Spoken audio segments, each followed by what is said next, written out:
Algunos de los vecinos y de los familiares que vienen, se alegran por la noticia, porque el Señor se había mostrado benevolente, misericordioso, porque la misericordia, dice, de Dios se manifestó en ella.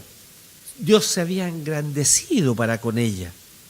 Dice, como Zacarías y Elizabeth eran piadosos, recuerde lo que decía el texto cuando hablamos del anuncio. Ellos eran piadosos, eran hombres devotos, eran hombres que guardaban la ley de Dios. Y dice que a los 8 días vinieron para circuncidar a su hijo. Esto es algo que ya estaba establecido en la ley de Moisés de mucho tiempo atrás. Se establecía que al 8º día ellos debían circuncidar. En Levíticos capítulo 12, versículo 13 dice, versículo 3 establece aquello. Dice allí el texto de la Escritura.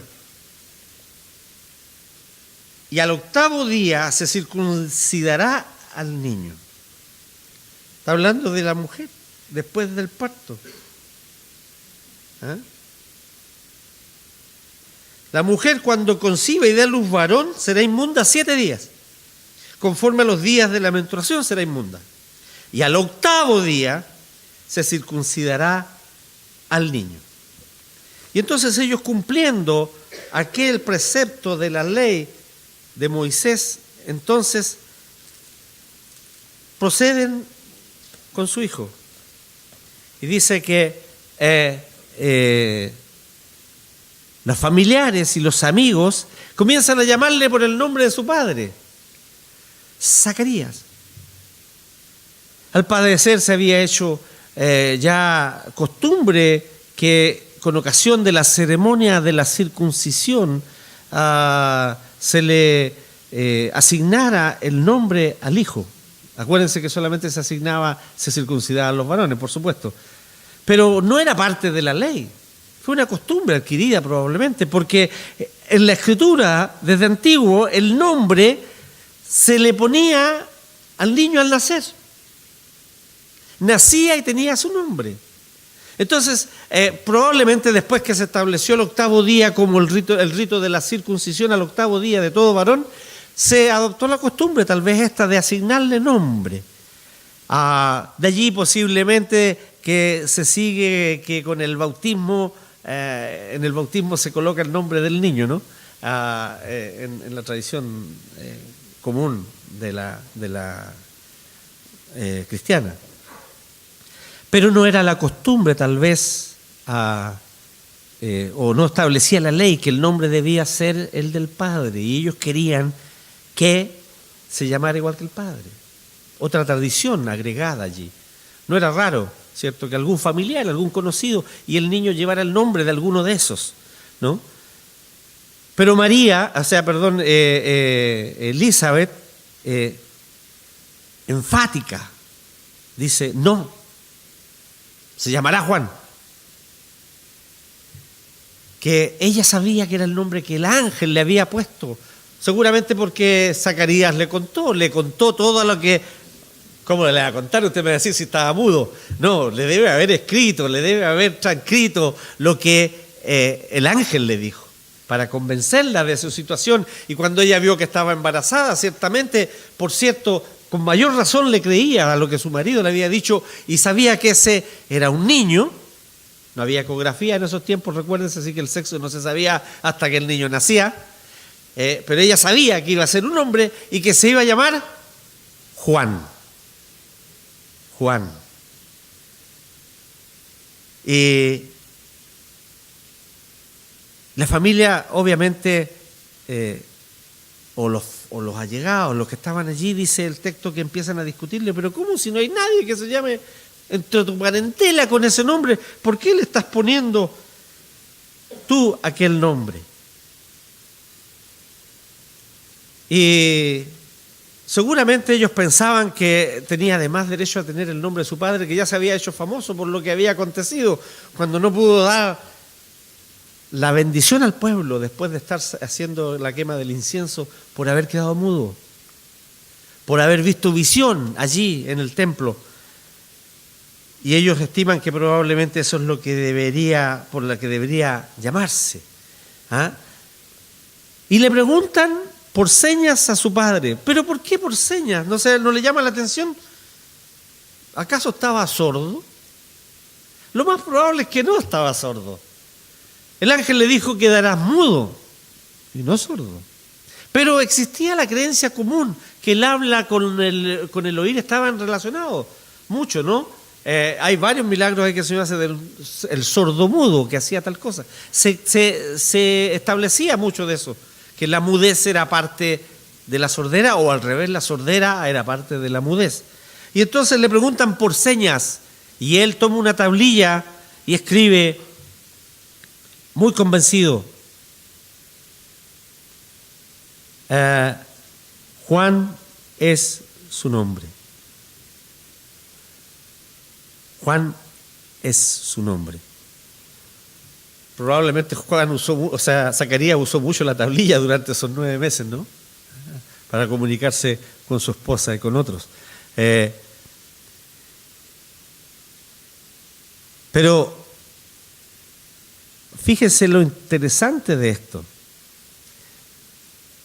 Ellos no saben, probablemente, o creen que no hay comunicación entre Elizabeth y Zacarías, y sin embargo ambos por separado establecen claramente esta afirmación: se llamará Juan.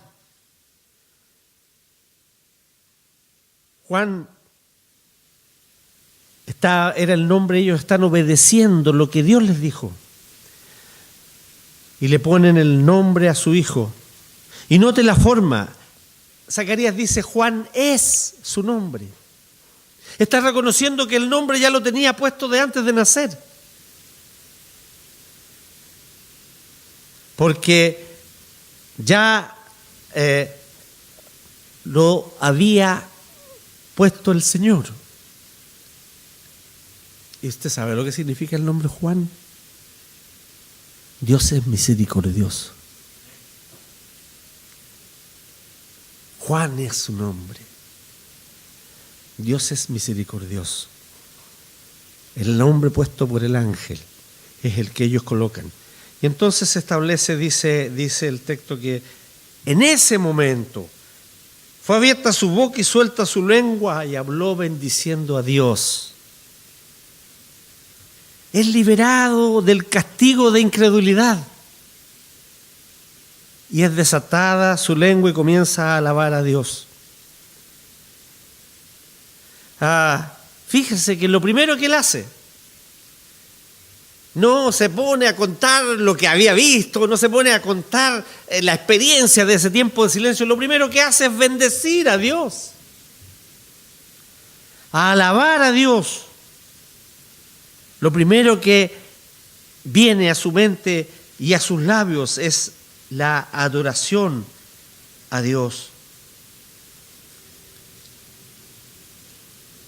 Al instante, cuando él reconoce que el nombre dado por el ángel era Juan, porque allí se hace manifiesta su fe. Ya no con la incredulidad, ¿será cierto que? No, su nombre es así. Enfatizando, haciendo una declaración de fe de aquello que no fue capaz de hacer cuando el ángel le prometió, cuando no lo veía, pero ahora está diciendo Juan es su nombre, escribiendo Juan es su nombre, y al instante dice que le devolvieron el habla, fue abierta su boca y habló adorando a Dios.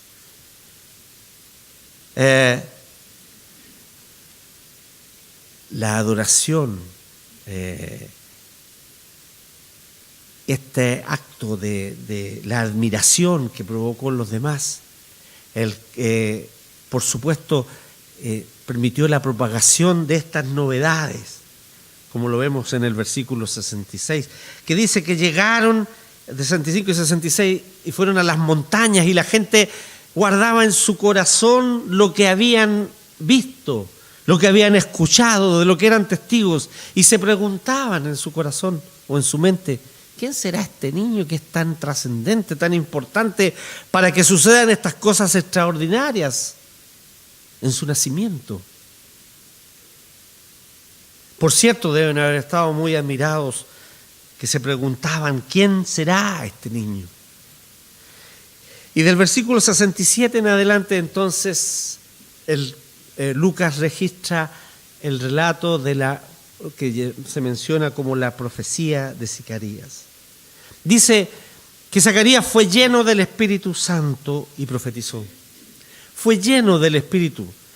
Por segunda vez Lucas en este breve, solamente en el primer capítulo, por segunda vez ya usa esta expresión, que alguien es lleno del Espíritu Santo y alaba a Dios. Cuando María visita a Elizabeth, dice que la criatura salta en el vientre de Elizabeth, y el texto dice, y Lucas dice, Elizabeth fue llena del Espíritu Santo y dijo, y alabó, bendito el fruto de tu vientre, alabó al Hijo que vendría en María. Lleno del Espíritu, las personas llenas del Espíritu Santo bendicen a Dios. Y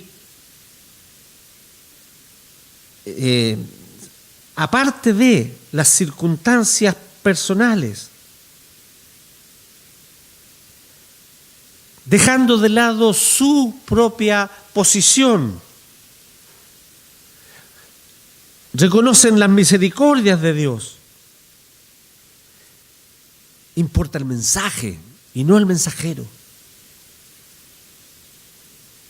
Cuando están llenos del Espíritu, lo que importa es lo que se dice y no quién lo dice.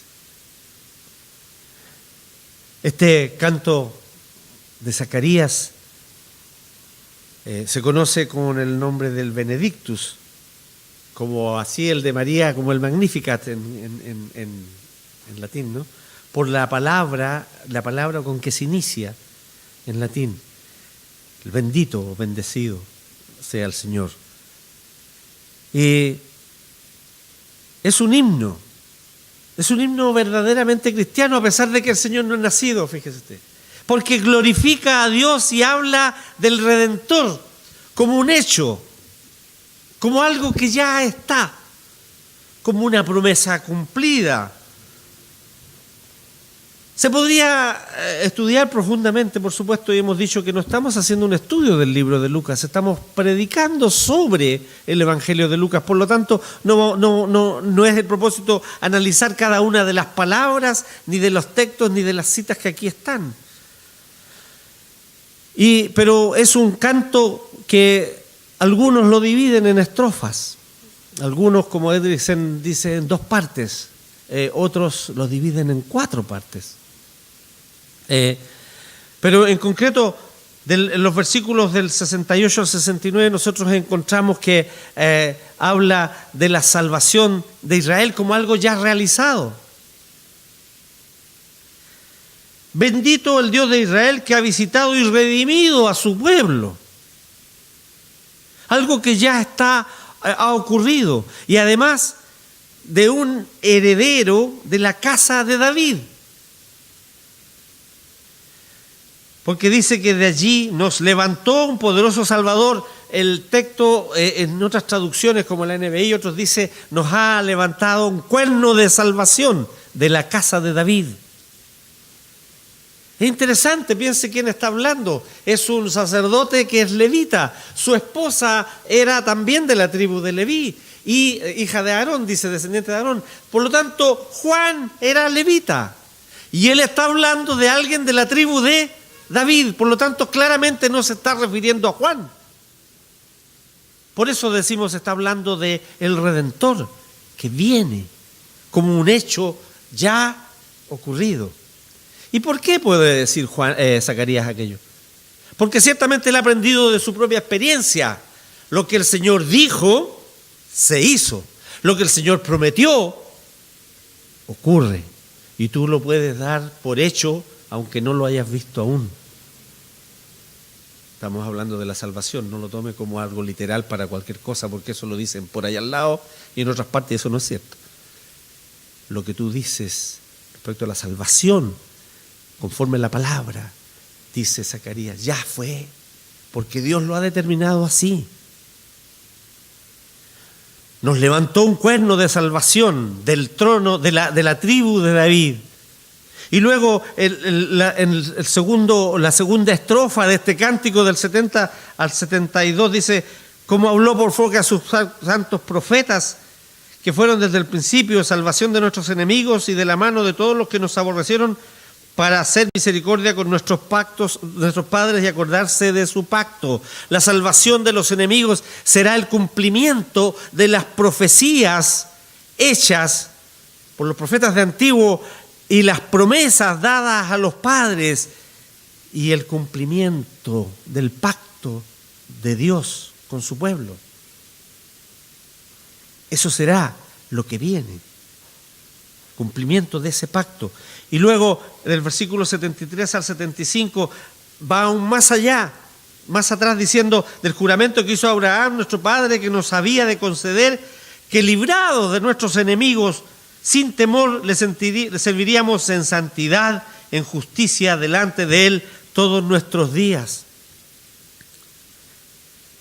La liberación permitirá que Dios traerá al pueblo será tal que el pueblo podrá servirle sin temor.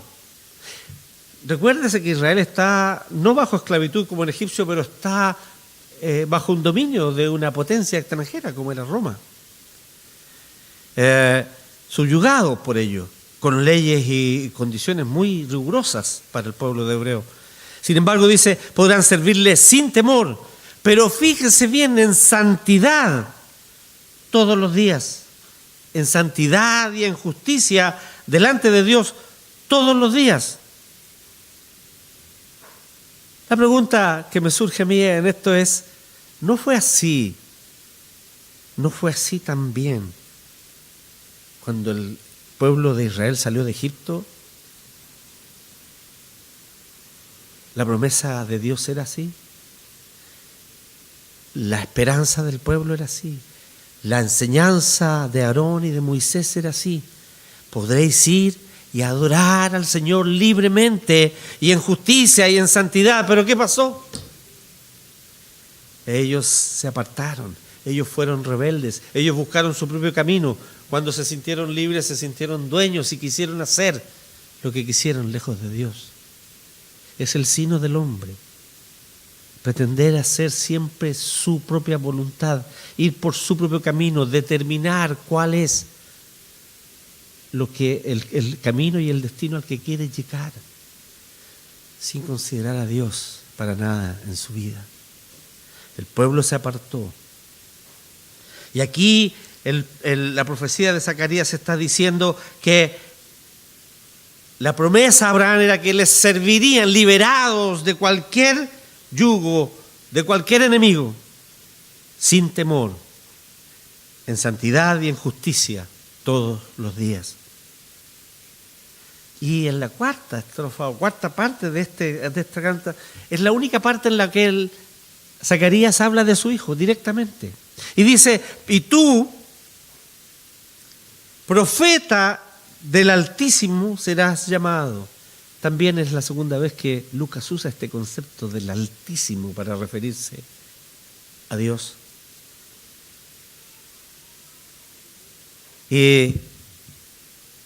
Irás por delante anunciando y preparando, dice, el camino del Señor. Irás delante de la presencia del Señor para preparar camino. La visión del profeta Isaías que dice, voz que clama en el desierto, nos evoca a este predicador que viene del desierto anunciando al que viene. Que él decía, el que viene tras de mí es antes que yo, porque era primero que yo y del cual yo no soy digno de desatar la correa de su calzado. A ese os anuncio.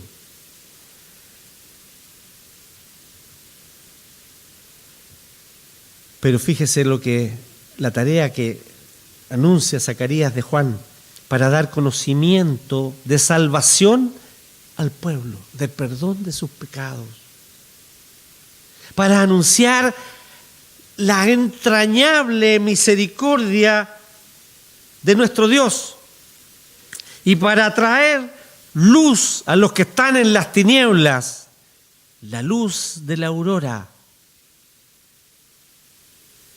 que vendrá, y para encaminarlos en caminos de paz. Esta profecía de Zacarías recuerda a la de Isaías, sin duda, cuando habla de que el pueblo que estaba en tinieblas vio gran luz. Y los que moraban en tierra de sombra de muerte, luz les resplandeció. Y que será llamado príncipe de paz. Encaminar nuestros pies por caminos de paz. Es un himno de fe. Es un himno de esperanza, el de Zacarías. Es un himno de gratitud. Es un cántico de la salvación que otorga el amor de Dios en Jesucristo nuestro Señor. Es un hermoso cántico de Zacarías. Y el texto de Lucas culmina en este relato que hemos leído con este hecho de que el niño se fortalecía y crecía en espíritu. Se fortalecía en espíritu. Y estuvo en lugares desiertos hasta el día de su manifestación. Probablemente por la edad de sus padres no tuvieron mucho tiempo para criarlo, pero el suficiente para otorgarle una firmeza de carácter, para otorgarle una convicción firme de su misión y de su propósito, como lo manifiesta Zacarías en este cántico, para prepararlo en una actitud moral y mental y espiritual que le iba a servir en el ministerio que él debía desarrollar como precursor del Mesías.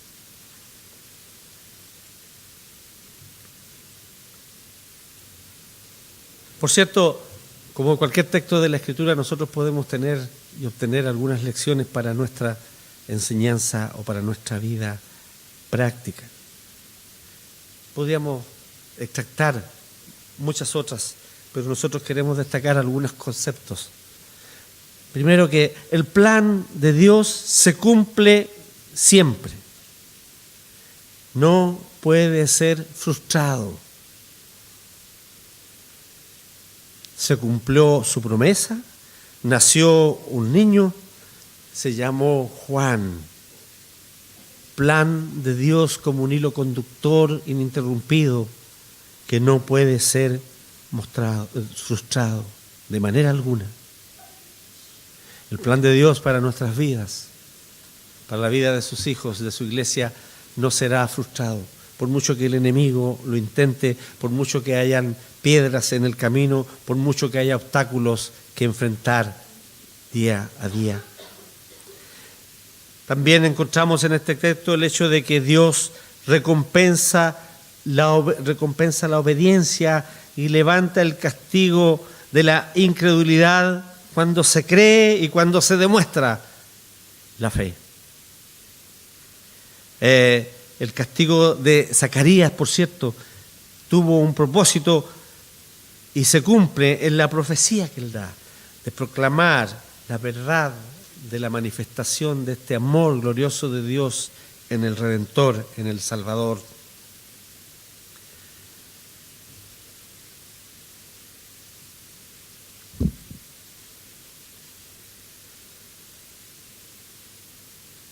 La salvación de los enemigos para llevar algo. No debe ser solo salvado de algo, sino además, debíamos decir, para algo.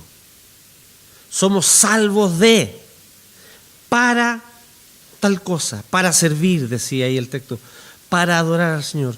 De la misma manera nosotros debemos entender que hemos sido salvados de la muerte por el pecado, pero para servir a otros, para servir a Dios, para la gloria de Dios, para testimonio de la salvación que Dios nos ha dado en Cristo Jesús. Por cierto, es muy importante entender que somos salvos de, pero somos salvos también para. La salvación que el Señor nos ofrece en Cristo no es para que la guardemos en nuestro corazón. Sí, tenemos que guardarla en nuestro corazón, atesorarla, como un gran don, un gran tesoro que Dios nos ha dado. Pero tenemos que compartirla con otros. La buena nueva, la buena noticia del Evangelio, no es buena noticia, no es buena nueva, no es Evangelio si no se comparte con otro. Porque el Evangelio, la buena nueva de la salvación es para compartirlo con otro.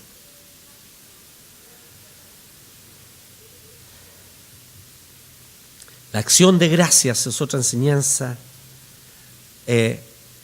No debe ser solo por lo nuestro, no debe ser pensando en nuestro propio bien, sino que también pensando en el bien de los demás, pensando en los otros, pensando en los que están fuera.